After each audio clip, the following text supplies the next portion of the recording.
We are so close to the 30th episode of the Elementary STEM Coach podcast, and I want to hear your voice.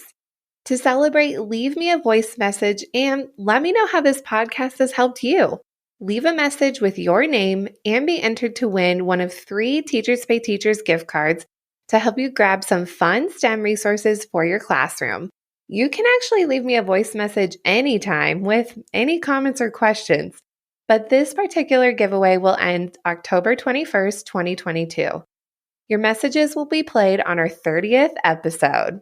Record your message using this link, naomimeredith.com/voice, and it will also be linked in the show notes. Can't wait to hear your voice. Welcome to the Elementary STEM Coach podcast, a show that'll help you with lesson ideas, systems, and actionable tips to apply to your classroom. I am your host, Naomi Meredith, a former classroom teacher turned current STEM teacher and coach. With over a decade of experience teaching and a master's degree in STEM leadership, I am here to coach you throughout the year to help you gain back more time to create innovative experiences for your students. Grab your earbuds and let's get started. Looking for ideas for student learning outcomes, or SLOs in STEM? Based on my experience as an elementary STEM teacher, here are 3 examples of SLOs that have worked well in my classroom that you can use in yours. This episode was inspired by common questions I was seeing in a Facebook group that I'm a part of. Writing a student learning objective, or SLO, can be a little bit tricky, especially when you teach all the grades in the school, K through 5 STEM and beyond. And where do you even begin? I felt the same exact way. Here are 3 SLOs that I have written over the years that you can use for any grade and the type of evidence that you need to collect so you can gather the data. Let's jump on in. The first SLO that you can write is all about the engineering design process. If you've been listening to this podcast for a while now, there are quite a few episodes that go along with the engineering design process. So those will all be linked in the show notes for you to go back and take a listen so you can enhance this experience in your classroom and plan lessons that are designed around this process. There are even standards that go along with the engineering design process for K through 2 and 3 through 5. So this is a perfect connection when you are writing your SLO goals. Here is how I wrote this SLO goal. Students will demonstrate growth when applying the engineering design process by using self-assessment in a project. I created a self-assessment with my STEM PLC team, and this was all wrapped around students being able to self-assess during each stage of the engineering design process using a 4-point scale. At the beginning of the project, they used this rubric to see where they were at in each stage of the engineering design process. We did it in the middle of the project and also at the end. This same rubric was used for 3 different projects throughout the year, so we could collect the growth on how they used the engineering design process and how they applied it in a lot of different projects. This was also a great SLO goal to write because you really could use this for any grade level. And my PLC teammates and I didn't actually have the same projects going on, but we could compare similar data because we were using the same self-assessment and talk about how this was being applied in different types of projects. Something that we noticed is that students' results were different based on the project. Some students were really strong at the makerspace projects, but oftentimes struggled when things were more digital, or even vice versa. This was great evidence to see how we can improve our teaching and even get better when using the engineering design process and the stages that we weren't hitting as well. This was a time when I actually started improving my planning stage because I would just say, okay, draw something. So I really refined my practice, and that has really been a great base for my teaching, understanding how students are able to understand the engineering design process, how they're able to self-assess, and then in turn, it really improved my teaching. If I wanted to, I could even use the same self-assessment on the teacher side, and students are rating themselves.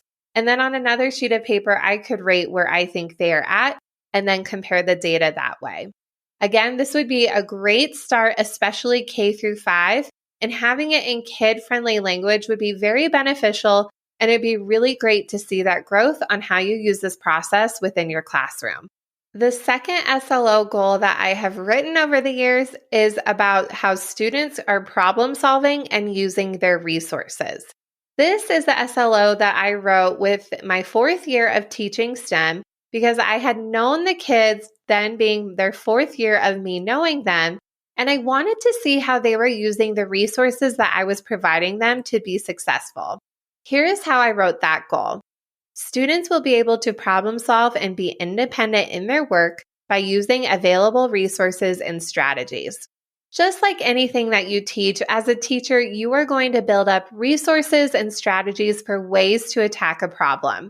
This is a lot like when I was teaching writing as a classroom teacher. There were a lot of different strategies that I had kids go back and check their work, how they can check their spelling, all those types of strategies. I did the same thing for math and for reading. Likewise, this is also very helpful in the STEM space for students to have go-to strategies when they get stuck for any type of project, but also providing resources that they can rely on that are project specific. For example, I have go-to troubleshooting techniques that students can use when they are faced with a technology problem. Things like refreshing the page, restarting the device, closing out the tabs and reopening them. Those are things that they can use all the time, no matter what website tool that we are using. When it comes to specific materials, I will have specific rules and also tips and tricks to help them use that resource. One way I have done this is with my Sphero Sleds robotics unit, where I teach students how to use the robot and how to connect to it. But I go a little further than that. There is an anchor chart to remind students of key things that they need to press. There are also videos that they can scan with a QR code that they can rewatch if they are a little bit stuck. And students even have the strategy of ask 3 before me so that they can really work on their communication skills and ask for what they need instead of following me around like a baby duck and asking me for every single issue. For this SLO goal, I wanted to see what strategies students are using and how many. So at the beginning of a project, I asked students the question, when you are faced with a problem in STEM, if you don't know the answer, what strategies do you use? There were some kids who said nothing. Some kids did say ask 3 before me. Some say ask the teacher. A lot of them were actually teacher-based. Ask the teacher, ask the teacher. Throughout the week, I was very specific about these are strategies that I am teaching you to help you be independent and problem solve with this project. At the middle of the week, I had a check-in. They had to write down the strategies that they might use, and then I would count how many. And then we also did this at the end. A lot like the engineering design process goal, this was something that we did for different projects throughout the year, and then I could track their progress on how they're applying similar or different strategies based on the project. This was a really great one. Again, this was my 5th grade students, but I recommend doing this 3rd through 5th grades to see what strategies have they been learning with you, how they're applying them, and then also how you can improve your teaching so students are using those strategies that you're teaching them and they can be successful. The 3rd SLO goal that you can write for your classroom is all about self-reflection. You may have noticed all of these goals are centered around the student and how they can really have their metacognition or thinking about their thinking and really be reflective on their experience.